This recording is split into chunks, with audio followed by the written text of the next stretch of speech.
Welcome to the week 4 go-to session. We are near the end. This is the final lecture of the month. We have a few more people with us now, so that's pretty awesome.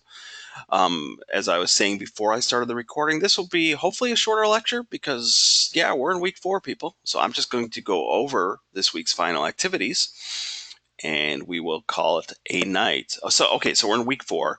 You all got my announcement, right? That we have been alerted to the problems of the grammar quiz. That for some reason I don't exactly know what's going on, but people are having trouble being able to complete the quiz, or I don't know, something happens to it. That's all I know. So if you saw my announcement, everybody's getting 100. Anybody who just even attempted to answer a single question in the quiz gets 100. I'll probably just give everybody 100 because I don't feel like penalizing those people who didn't try the quiz, right? I mean, ultimately, if I'm just giving out hundreds, why would I? Anyway, that's what's going to happen. But I do have to wait until the end of the month because there's no way that I know of to go in and enter grades. That's really bizarre because normally I can for other activities, but the grammar literally needs to reach its due date. I guess I could just change the due date, right? Like, where are we? Today's the 17th. So if I change this to the 18th, can I change it to today? Yeah, I can even change it to today. Okay, so we'll do that. That way I don't have to wait until the end of the month. So tonight at midnight, that activity will expire, and then I can start entering hundreds for people. So there's a big boost, right? 10% of your grade will be a perfect 100. Yay! So anyway, we're in week 4. We have 2 major activities. Okay, this guy here, we're 10%, and this one here, we're 15%. So let's go through them. They're pretty straightforward. The first one especially. So this is called Gather the Right Pieces. And as I've kind of indicated to you in past feedback, things are moving step by step, right? You summarize one article, then you summarize another. Sunday night, you handed in your Speak Your Mind, where you are in conversation with one of the articles. And now we are building to being in conversation with both of the articles. Okay? So you'll review the 2 articles you summarized, identify areas in which the articles have different perspectives. That should be probably pretty easy in most of your cases, like the video game one. One person, what's his name? Mark Lewis says that video game addiction is vastly overstated. It certainly shouldn't be labeled as a disorder. And then there's another piece, which is an interview with school district officials who say that no, game addiction is a serious problem. And we actually send out a newsletter to parents giving them a top 10 list of things to be careful about. So identify those ways in which the 2 articles are different. And then you'll come up with a bulleted list, okay, that identifies key ideas in both articles. And your response must include the following. Okay, so basically you're listing things. So first you'll list 3 to 5 key ideas expressed in the first article that you summarized. Then you'll do it again for the second one. Okay, so find those 3 to 5 ideas in each article that stand out the most to you, that interest you the most, that you think that you'll probably be addressing in some way in your essay. It might be easy if you were already doing that for the essay you handed in Sunday night. Okay. And after you do that, you'll put 3 to 5 of your own ideas about the topic. Okay. So you'll point out 3 things here, and then 3 to 5 of your own ideas about the topic. Because what we're working toward is an essay in which you're mixing in your views on the topic. Again, let's say video game addiction. So you're not summarizing anymore, and you're not just ranting. You are joining the conversation. You see this a lot online, right? When you read essays, for example, or articles where aspects are highlighted or hyperlinked because they may reference to another piece that they've read, and you can click on that piece just by hovering your cursor over it and going to it. So this idea that this interconnectivity, right, that you're often in dialogue with other people, that's what we're kind of working toward here. Each idea should be written in a single sentence, so not just like a word or 2 or a phrase, just in complete sentences. What are the 3 to 5 most important ideas in each article, and then your own ideas. You should have anywhere between 6 and 10 sentences, plus 3 to 5 sentences of your own. Include an APA reference, again, for each article. That should be easy at this point because you've had a lot of practice at it. In many cases, if your APA references were off, I went into your paper and showed you how it should look. So You can just copy that and drag it over. I do that not because I'm doing the work for you, but I think that sometimes literally showing the person, here's how it needs to look. Everything double spaced, Times New Roman 12-point font like the rest of the paper, indented, right? References have that kind of backwards indentation where it's not the first line of the entry that's indented, but any other lines are. So I model all of that. Um, and then you'll copy and paste your response into the box below. Okay, I do realize that when you do that, you can't carry over things like double spacing and indenting. That's not a big deal. As long as you understand that in your document, things have to look correct. But yes, I know that the box destroys all that. Okay, and you have an example. Awesome thing about this class is you always have examples. So, key ideas from this article. Key ideas from this article, and then the author's own ideas. Okay, so, and then here are the two references, which looks perfect. See any problems? No, that's awesome. So again, like if people don't learn best from these lectures or when I do in real time, remember in week one, I showed in real time how to create a reference. If you learn better by just looking at an example and doing the same thing for your articles, then yeah, that's the goal here. Seamus says, so this does not need to be in paragraph format. No, just need to list bulleted ideas. Okay, 3 to 5 ideas from one article, 3 to 5 from the other article, 3 to 5 ideas of your own. Your own in the sense that, sure, they could be drawing upon some of this information. It's not that you have to come up with 3 to 5 brand new ideas of your own that have never been thought of before. But they should be your take on the topic, right? Because you've read one article, you've read the other. So now what are your thoughts on these things? And hopefully you picked a topic that you do have opinions about, like the video game article, the Harry Potter article, etc. So this is I think it's a pretty straightforward assignment.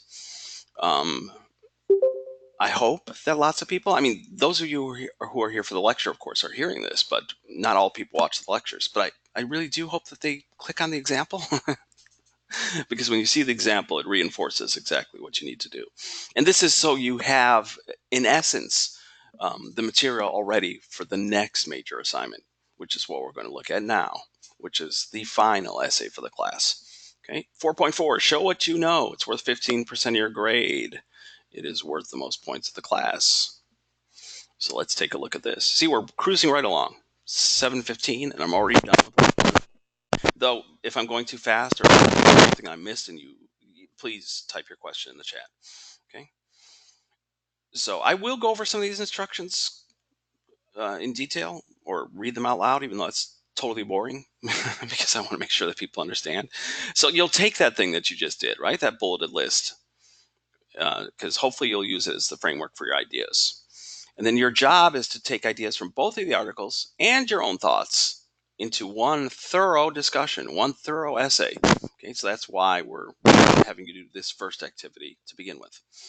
So ideally, you can take those ideas and transfer them over to the final essay. It says tailor your discussion to communicate with a specific audience. I don't make too big a deal about that. Specific audience, a general, thoughtful reader. Okay. Yes, it's probably someone who's interested in your topic, but that's fine. And then you choose a method. So you can either do a blog post. By the way, blog post, I don't know why we use this language because you're essentially going to write an essay, just like you did for Sunday. We have an example. Which one is it? No, it's not that one. This one? No, that's something I'm saving for later. I thought I had it open. Here, let me get rid of this. Here we go. So this is the sample of a blog post. As you can see, it looks just like every other assignment you've done, right? A center title, double spaced paragraphs that are in Times New Roman 12-point font with first lines of new paragraphs indented, and so on. So yeah, don't get confused because sometimes people see blog posts and think, oh, I can just throw out all those APA things. No, no, no. It means that you could take the text of what you've written and post it on a blog, okay? But in terms of presentation or look or layout, it's still going to follow APA format. The other option is to create a presentation, Be careful though. This is harder than than you think. So, um, oh yeah, there's basic requirements you can click on. Okay. So, for example, you'll be using the same skills you used in creative presentation, right? So that's why I say it's a bit more difficult than people think. The audio component is optional. That makes it a little easier, but in essence, I should be able to read the words. For example, if you use PowerPoint, there's a way to put notes at the bottom of the slide. Um, each slide must include visuals and text, and you should be using the same strategies you learned in creative presentation. So all the stuff that you're taught not to do, just throw words onto slides and bullet points that literally say what you would speak out loud. No, think back to the strategies you use, right? Finding the right image, finding the right visual to complement what it is that you normally say out loud. And sure, it will maybe use visuals and some text, but you're not just opening PowerPoint and slapping the content of your essay onto slides, okay? Because that's not a presentation. And all of you who successfully pass creative presentation should already know this, right? That's a big thing that we stress to get people to break those bad habits, because that's what most people do when they open presentation software. They just throw words onto slides and create bullet lists. And we try to teach them to think about it a different way, a more dynamic presentation, the kind of thing that could pass for a snazzy YouTube video, something you could sit back and actually watch and listen to and enjoy. Right? So you don't have to do the audio component, but it should still in every other way be meeting the expectations for a presentation that you would have created in creative presentation. Okay. Very few people choose the presentation option. I think I had 2 students last month, maybe 3. Um, Brittany says, we use a detailed list to complete this assignment, or do we come up with new ideas? Do you mean the list that we just went over, where you list 3 to 5 ideas from one article, 3 to 5 ideas from the other article, and then 3 to 5 ideas of your own? Yeah, you should be using ideas from that list. I mean, you don't fail if you don't. You're allowed to change your opinion. But the purpose of that earlier assignment is to get you already thinking about what are the things you would like to address in the final essay. What aspects of each article will you comment on, and then what are your own ideas? Okay. um, but yeah, I mean, obviously, if let's say someone bombs that assignment, it's not a difficult assignment, but someone doesn't read the instructions and hands in something, well, obviously they'll need to significantly change their ideas and thinking before they start the final paper. They didn't do it on the 4.3 assignment. But yeah, it's set up to help you towards that assignment. Okay. Okay, I need to go back in. 4.4, show what you know. So in essence, you're either writing a traditional essay or you're taking the essay and putting it into presentation form using the skills you used in creative presentation. Okay, so obviously, yeah, you should read both articles again, unless you are so familiar with them that you don't need to, but it's always a good idea to read them again. And then you will write I'm going to use the word essay, okay, because most people do that. Write an essay that includes a thesis that identifies your overall position. So if you're writing about the video game addiction thing, is it a problem? Is it not a problem? Or is it somewhere in between? Okay, it doesn't have to be black or white.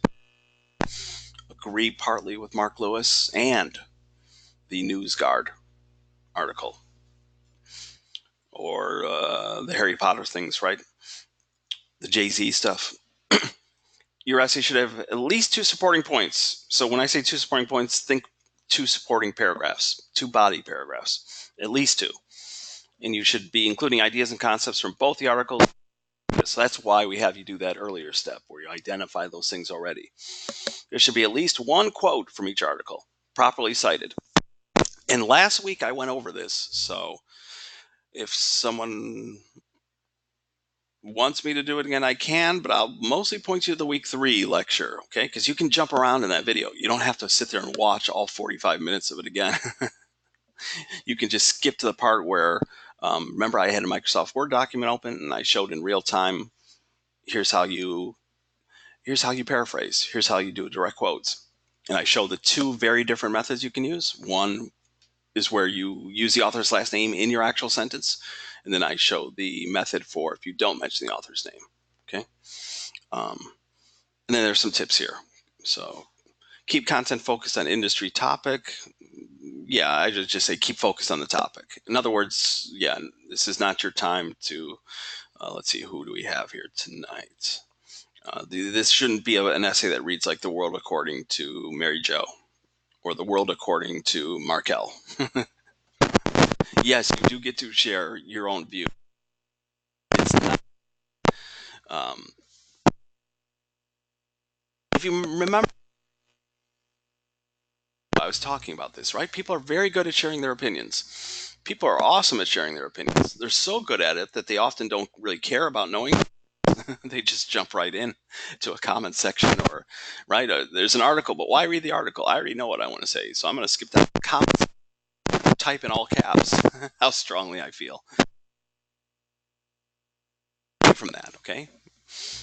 So, yeah, stay focused on the topic. The tone should be professional, okay? Semi-formal, meaning that you're writing in grammatical sentences.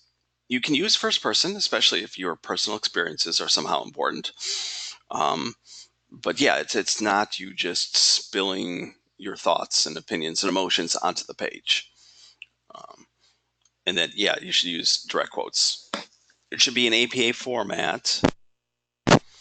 That's why I say it's a little bit misleading, this thing calling it a blog. Yeah, it could potentially be copied and pasted into it, but the actual look is going to be just like you've been doing all month, right? Like this. You can see this person uses first person. As a moviegoer, I find myself addicted to the variety of stories that are played out on the screen. Though I enjoy guiltily my fair share of romantic comedies and fantastically historical pieces, I find that my favorite movie experience is the action-packed experience. Here, first person is fine because she is talking about herself, and quite specifically, she's a moviegoer. That she has a guilty pleasure for romantic comedies and period pieces, but she also loves a good action film. Okay, so she's talking about herself. In general, when you're not really talking about yourself, first person isn't necessary. Especially statements like "I feel," "I believe," "I think," because the essay itself, it's understood that these are your thoughts, your feelings, your thoughts, your beliefs. So be careful. It's not that you've probably heard this before from maybe high school teachers, like don't use "I," never use "I." It's not that. All problems.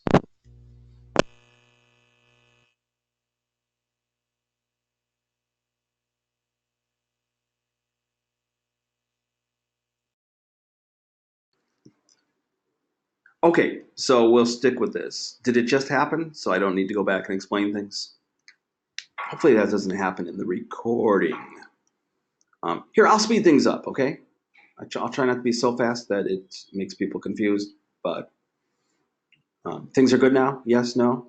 Um, okay, so I was talking about first person, right? That past teachers have made it sound like, oh no, you can never use I. You can use I, but just make sure that it's truly necessary. If you're writing about yourself or your experiences, then I feels natural. Other times it feels unnecessary. Like I can remove all those I think, I feel, I believe, and the essay not only reads perfectly fine, it's better. Like it's more concise, it's more confident, it's less talky. But sure, if you want to strike a voice or a tone where you are relying on you and your experiences, I is perfectly fine. Um, okay, so presentation. Do we have? Yeah, we have a presentation example. If I remember correctly, though, yeah, I hate this example. This is so. This is only part of it. Oh, okay. I'm sorry. This is. They do have a link. Okay, good. So I was going to say, people cannot just hand in slide one. Here are the 20 words I'm going to say. Slide two. No, no, no. There actually has to be the visual component, right? So you can click on this and watch it. I'm embarrassed to say I haven't watched it yet. um, okay, so clearly this person is using the techniques used in creative presentation. Like, yeah, there are words, but here it's because it's a quote. Stephanie Zacharek is a film critic. Yeah, mostly quotes are appearing. I would actually argue that maybe there's a little bit too much text here, but okay, it is attractive visually. Okay, so think back to creative presentation. Seamus says, "Is there a time requirement or constraint to the presentation?" Good question. I don't. Hmm. Let's take a look. I think so. That's not what I wanted. It's up here. Requirements. Presentation 500, 800 words. Notes can be included in presenter notes. I don't think it says time. I do think that the time limit that was imposed for creative presentation, 3 minutes, should be aimed for here. So the sample we were just looking at was 2 minutes 48 seconds. Um, I would say in creative presentation that if it went over 3 minutes, that's fine, but it really should be excellent material because yeah, maybe it's a sad commentary that people don't have patience anymore, but things are better when they're shorter. They really are. Like I was once forced to make sure that my video presentation was under 3 minutes, and I had 6 minutes of material. The 3 minute version was so much better. Like as soon as I forced myself to get rid of this sentence, get rid of this section, and pare it down to only its essential stuff, it was better. Okay, people want to be able to click on a short video that gives them the information straightforwardly. And again, I know there are exceptions, but it has to be a fantastic video to make someone sit there for 5 minutes, 7 minutes, 10 minutes. Um, and some people have the other problem in creative presentation, like I only have a minute. How can I even get close to 2 or 3 minutes? So anyway, but you all take in creative presentation, so you know what I'm talking about already. And I'm 99.9% confident that you had instructors who echoed the exact same things I've been talking about, right? So not just slapping words on slides, but actually making visual choices, trying to make it look attractive. That it's what you say, speak, that's important, and the slide just exists to anchor that, to complement it, right? Um, okay, so I won't say any more about that because you already know that. So you have two examples of the presentation, including you can sit back and watch the presentation, and the more traditional essay. Like I said, I don't know why we call it a blog post. That sometimes throws people. Oh, and you don't have to begin with like, "Hi, welcome to my blog," or "Today in my blog I'm going to talk about." No, I mean again, it's really more like a traditional essay um, that could be posted to a blog, right? And by the way, when you have a blog, you don't really typically begin with, "Hi, this is my blog," because if it's your 300th post, they know it's your blog. You know it's your blog. I'm not mocking. I'm just saying that I do see that sometimes. Like, "Hi, my name is John, and welcome to my blog." No, think more in terms of a traditional essay. Okay, does that make sense? Oh, here's so suggested frameworks that you could follow. So I know it's not pretty, but I've come up with two basic structures that you could possibly use. So if you want to screenshot this, or after the fact, once the recording is uploaded, you can just skip to the video where this part is. Um, this is kind of the preferred structure, but I do see this one so much that I'm also going to mention it. But let's take a look at the first one. So imagine 5 paragraphs. It doesn't have to be 5. It could be 4. It could be 6. But you'll have an introduction paragraph where you should present the overall issue, so video game addiction, Harry Potter, whatever, and your overall stance. Okay, so yes, video game addiction is serious. No, it's not. Somewhere in between. Um, and you can be ambitious and find a interesting way to present the issue. Um, so you don't have to just jump right into it. With video game addiction is a controversial topic. You can find your way to frame it, right? Like maybe there's something in the news or has been something in the news that could serve as an example. Or maybe you could refer to it. I mean, some students, you don't have to, but some students do extra research. Like they'll fold in information from another article. So maybe they begin with a quote from someone else. Not one of the two authors of the articles they read, but someone else. Um, there are various kind of hooks or tricks you can use to get an essay going. Or like in the example we looked at, beginning with a personal anecdote, right? So that woman was speaking about her love for film, the kind of film she likes. And that's her way of opening the topic overall before she narrows things down. Do I still have that open? I'm sorry. Hold on. Right. So her way of introducing the topic at large is to talk about herself and her own movie going experience. So there are lots of techniques you can use. You can use personal anecdotes. Um, you can fold in something from the headlines or something that's been in the news recently. You can find a third article and find some quotation from there. But at a bare minimum, you need to present the issue overall, okay? And then present your overall stance. Stance is like the same as thesis. For, against, somewhere in between. Then point number one you wish to make. Either a point of your own or a point from one of the articles. So however you want to do that. You have your own thoughts. Again, this is why the 4.3 activity is helpful. So you can begin with a specific point from the article and go about it that way. Or you can do the opposite. You fold in your idea and discuss, and then bring in information from one of the articles. Point two you wish to make.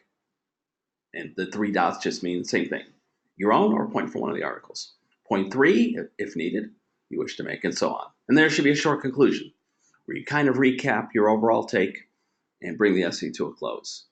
So I think this is kind of what the assignment is really asking for you to be in conversation with both articles, either by raising points from the articles and then responding to them, or doing the opposite, presenting your own ideas and then using the articles as support for what you're saying. Okay? But I do see some students use this format, which isn't the greatest, but if you haven't caught on by now, it's not that I don't care about content. I do, and I've already been commenting. I'm grading, by the way, your essays that you handed in Sunday. So yeah, I do care about content because I've already seen a couple essays that could have been written even if the person had never read the articles, right? They're jumping right into their own personal take on something, which is fine, but the assignment is to be in conversation with one of the articles. So when I see things like that, sure, of course I comment. But overall, I just want you guys to write. I want you guys to write so I have something to respond to. Not only in terms of grammar and mechanics or APA, but just to give you feedback on your writing. So sometimes I see this format. An introduction, basically the same as above, present the overall issue and what your take is. And then they summarize the first article, okay, using less space than their actual summary. They don't just copy and paste their summary in because that's 3 or 4 paragraphs. But they find a way in one kind of concise paragraph to give an overview of one person's take on the issue. And then they respond to it. Then they go to the second article, summarize that in a concise paragraph, and then respond to that. And then there's a short conclusion. Like I said, this sort of back and forth approach, I think it's a little less ambitious than this. But again, I just want to see your writing and respond to that writing. You can come up with your own framework. You don't have to choose between one of these two, but there does have to be a logic to it, okay? There should be some sort of opening or introduction. There should be some sort of closure, meaning a conclusion or an ending. And there should be paragraphs in between that address one topic at a time, okay? If you're doing that, that's fine.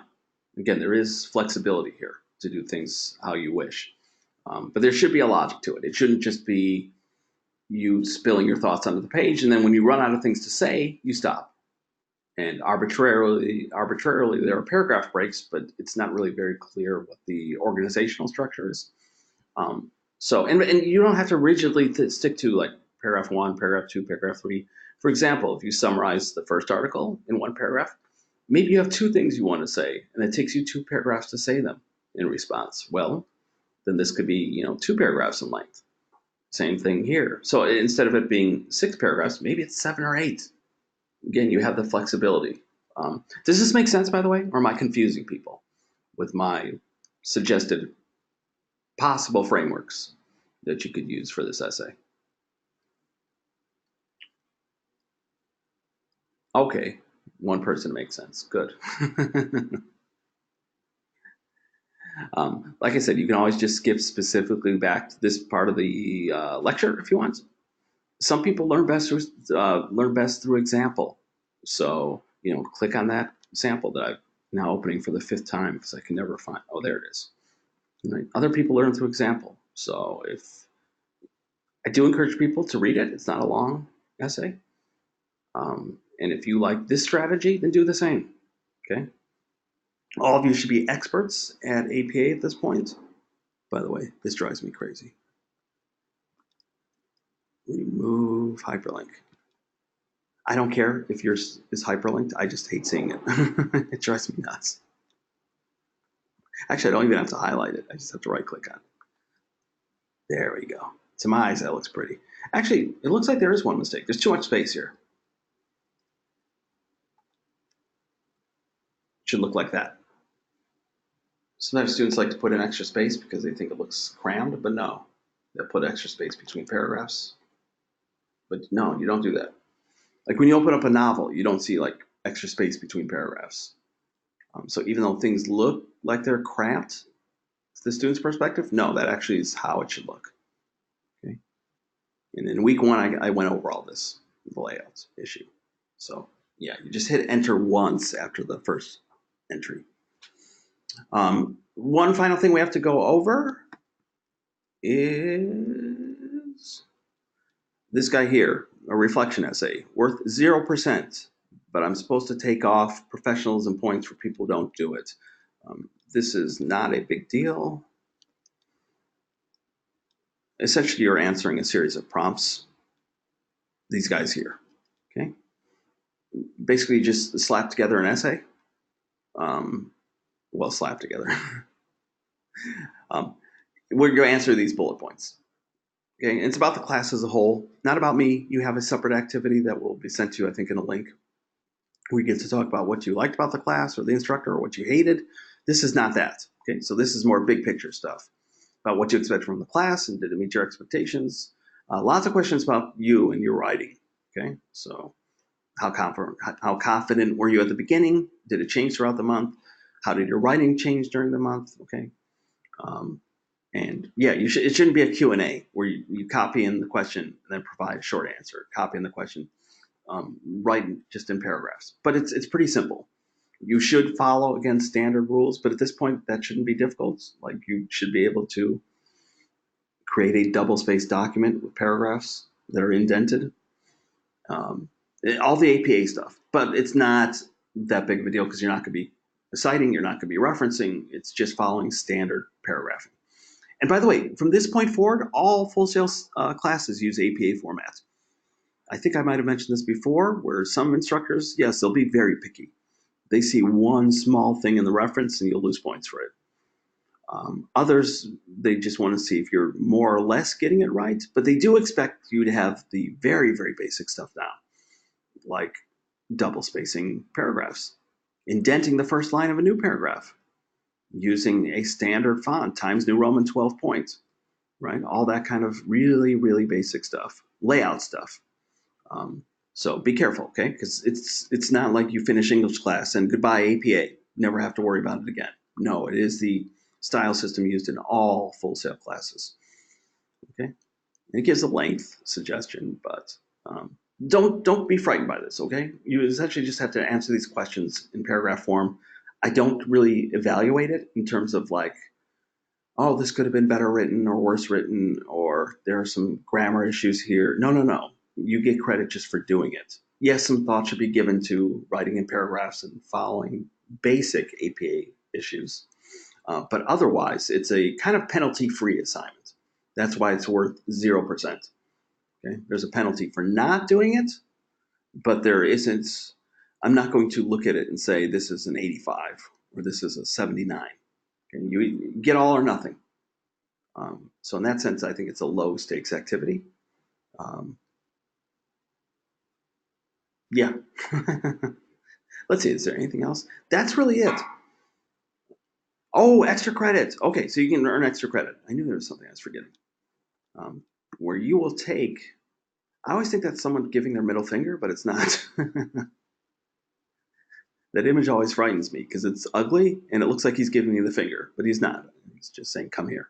Okay, so it's a picture of a troll. So the idea here is to take a trollish response. Remember, we've been talking all month about how People are very, very good at venting and sharing opinions and sharing them in all caps, but we're trying to get people away from that. So you're going to take a trollish piece of writing. I think you all know what trolling means, and untroll it. So if we look at the writing, right, this is what we see all the time. Captain Marvel's plot couldn't have been more idiotic, as if it had been written in crayon. Like, yeah, like you see this stuff all the time. Like, I could make a better movie, or how could this director? He probably didn't even graduate from grade school. It's like, no, I think he did graduate from grade school. I think he's probably very, very talented. Just because you didn't like the movie. um, Not only did the writers embarrass themselves, they trashed and contradicted themselves. Uh, Nick Fury was emasculated. Apparently, Brie Larson couldn't tolerate sharing the spotlight with a character more masculine than herself. So yeah, like I don't even need to know. This is written by a guy who just not only hates the movie but hates the fact that it has a female superhero. I like Captain Marvel. I didn't think it was great, but my issue was not that it was a female superhero. That was cool. But yeah, this guy does not like that. Anybody see Captain Marvel? Nick Fury is not emasculated in the movie. And it goes on and on, right? It's a rant. Uh, it was puked on Nick Fury's desk by the cats. Police. My 5-year-old granddaughter wouldn't buy that. Yeah, it's all this. So your job is to take the same information and present it more sanely, and you can do that however you wish. Like you don't. It's not just a matter of changing the word idiotic to something softer, but find a way to take this person's concerns and express them in a way that could convince someone like me who might disagree with you, but at least I'd say, okay, well, this person has a much different opinion than I do, but it's thoughtfully written, and of course, people are going to have differing opinions on something. But I would actually sit there and hear what you have to say. Whereas with this one, I would just, I mean, I might read it, but ultimately, I would come away with this person is angry, this person is, um, and I do think there's a little bit of fun too, right? Because even though it's not an express goal, a kind of minor goal of this class is to try to get people sent out into the world who are more thoughtful. Um, I mean, sometimes we can't resist trolling. In general, I don't think that's a good strategy. Uh, Let me see. Where does it talk about the? Oh, here it is. You may earn up to 5 extra credit points. These points will automatically be applied to your lowest assignment grade on an assignment weighted at 10%. Okay. So Tamara says, so rewrite the review in a more professional way. Exactly. That's a much more concise way of putting it than I did. Absolutely. Pretend you're a professional movie critic and you have the same concerns. How would you write them? Uh, by the way, 5 extra credit points isn't that much. So determine if you really need them. Okay. I mean, if you want to do it just because you think it's a fun activity and want to give it a try, great. But if you're busy, yeah, take a look at your grade. Even though there's still things to evaluate, students can usually guesstimate. Like if you've solidly been in the A range or the B range, how much will these 5 points add? Okay, it's only 5 points. Sometimes I think we should be giving maybe more.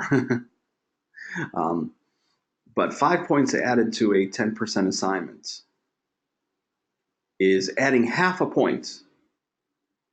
Wait. I'm terrible at math. If you were to get a perfect 100 on a 10% assignment, that would be worth 1 point in the overall scope of the class.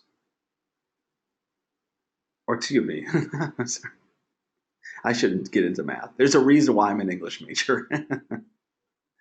If you get a perfect 100 on an assignment that's worth 10%, that adds 10 points to your overall grade. 1 point. Um, so adding 5 points, like let's say you got a 95 on something that was weighted at 10%. That adds 9.5 points total to your overall score for the class, right?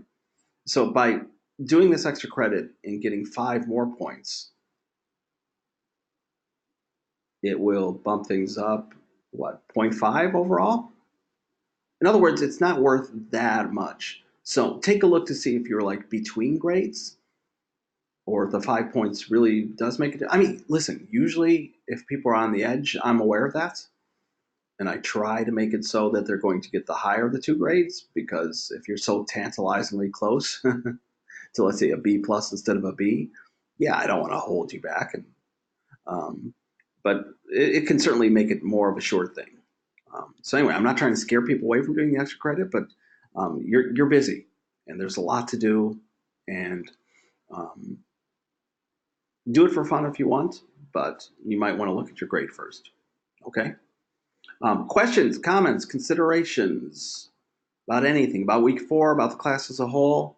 Again, I'm grading your Speak Your Mind essays right now. I'm almost finished with one section, and then I have 2 more sections to grade. Like last week, I hope to get through almost all of them tomorrow. I was pretty good last week. I only had a few left over to grade on Thursday. I have until Thursday evening to get everything graded, but I try to get the bulk of it done before that. But if you don't have any questions or concerns or considerations, you are free to go enjoy the rest of your evening. Thank you so much for attending all the lectures this month. Mostly I've had the same group with me every week. If I don't hear from you again via a message, you'll hear from me because I always write you feedback in kind of a personal letter type form. But if I don't hear from you, happy holidays, as Tamara says. Merry Christmas.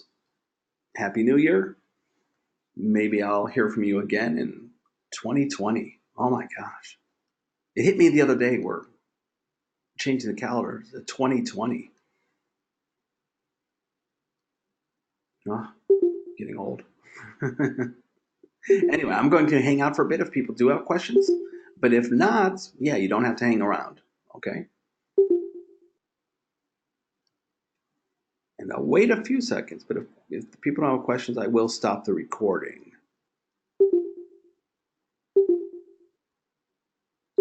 which I will do now because everybody's leaving the room.